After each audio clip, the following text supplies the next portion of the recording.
Hi boys and girls, I wanted to show you a quick screencast of how to save the web address of an article that you found for your speech. Let's pretend that I found this article, Powerful Earthquakes Trigger Deadly Tsunami in Indonesia.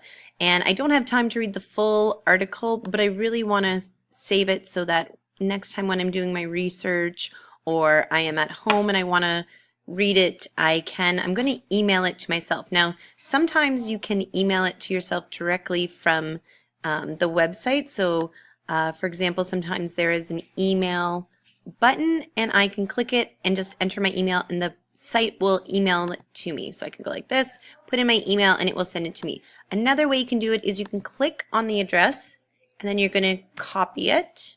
Okay, so Control C or copy and paste. So I copy the address, I go to my Gmail, I sign in,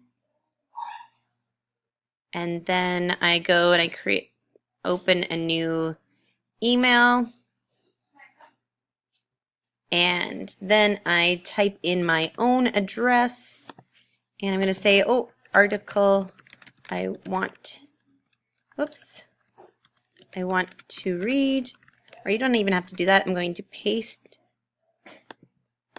the link right into the email and I'm going to send it to myself so that it's sent to my email and I have it on hand for if I ever forget about it or I forget where it is. Okay, that's just a little screencast to show you how to do that. If you have problems, let me know. Bye.